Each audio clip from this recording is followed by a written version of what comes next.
I don't understand the point of this car, if I'm being completely honest. Ladies and gentlemen, today we have a 2023 Mercedes AMG GT63 S. This is a $172,000 car, base MSRP, but as option today, $212K. We're powered by a bi-turbo V8, pushing out 630 horsepower, 664 pound-feet of torque. We've actually done a track review of this vehicle, which you can find linked in the description. And today, we're gonna do a little bit of a street drive, see it in its more natural habitat, and we're of course joined by the one and only Fenton's son from the Zygreen YouTube channel. Link to his channel down in the description. Both Fenton and I drove this car yesterday on track, and I was impressed. I thought it was insanely capable, hiding its 4,800 pounds in a very convincing way. We have four-wheel steering, which is gonna help us have that low-speed agility and at high-speed stability. Nice 360 cam. It's really nice. Really nice. It's a great place to be. I normally don't like too much of digital dashes, digital gauges, but they did a really good job here.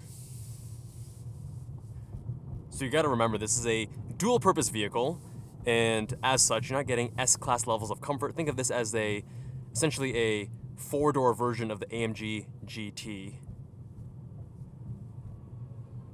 Going over these smaller bumps, I can definitely feel a good amount of texture in the road.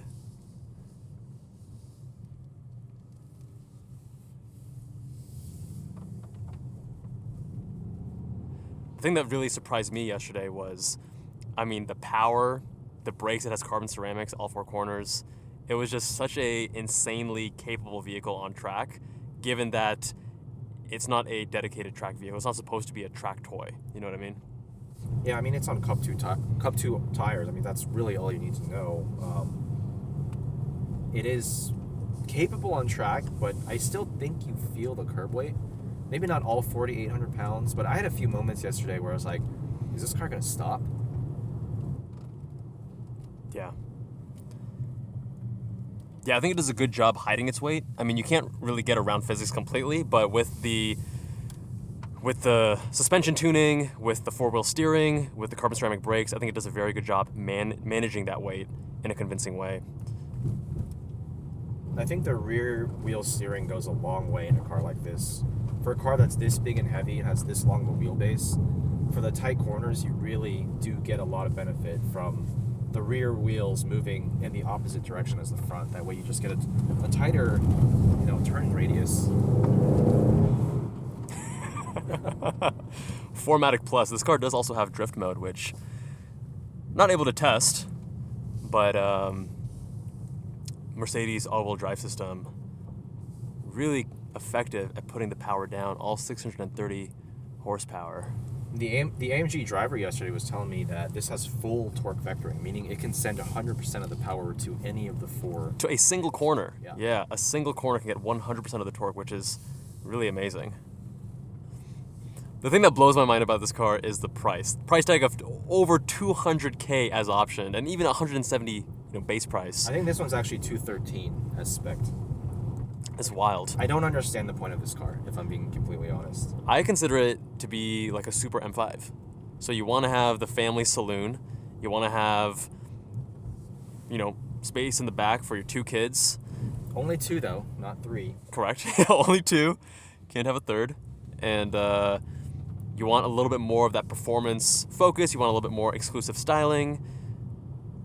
I haven't driven the current gen M5, but I think it's pretty safe to say that this is going to be more capable.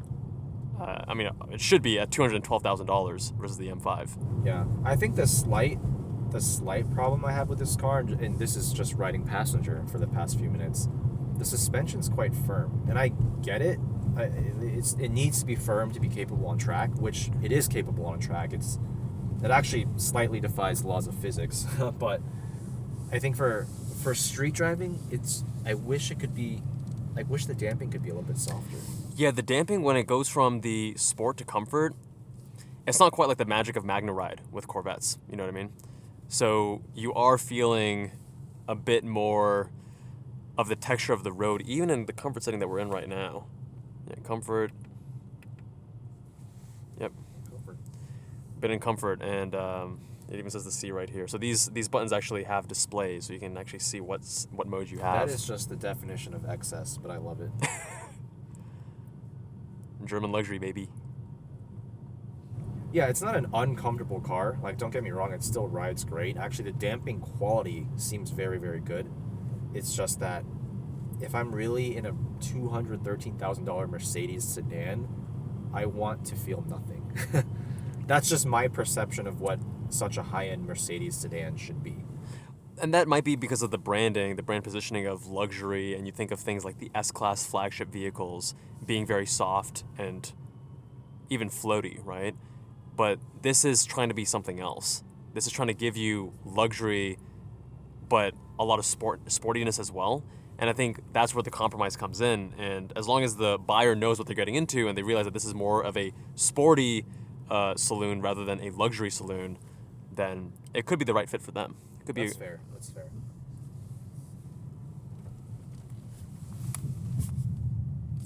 Ooh, that four-wheel steering though. Tight turn radius. In terms of the interior, I really like it. I think the steering wheel has a nice amount of heft to it. I think people with smaller hands might think it's a little bit too chunky. I think it's really pleasant. We have Alcantara here, which looks nice now, but I don't know if I would own it personally because just the maintenance and the upkeep to keep Alcantara looking nice and not having it matted down. I would probably do leather personally. We have 4 vents because 2 vents, or rather Peasants. 3 vents for each driver because 2 is not enough. One thing I noticed on track too, you know, with these vehicles where the headrest is fixed, I find my head jutting forward a lot, but obviously you're not going to really be using this on track most of the time. And right now I think these seats are very comfortable as is. Quite aggressively bolstered up here. Yeah, the aggressive pretty bolstering is, I had no problems with them on track. And I think that they're still very comfortable. For my body frame at least, I'm 170 pounds, 6'1", on the little bit lankier side. Let me know what you guys think with a comment down below. The Mercedes AMG GT63 S. Check out Fenton's channel if you haven't already. Link in the description. Much love, my friends. Subscribe if you haven't already. And I'll see you guys in that next one.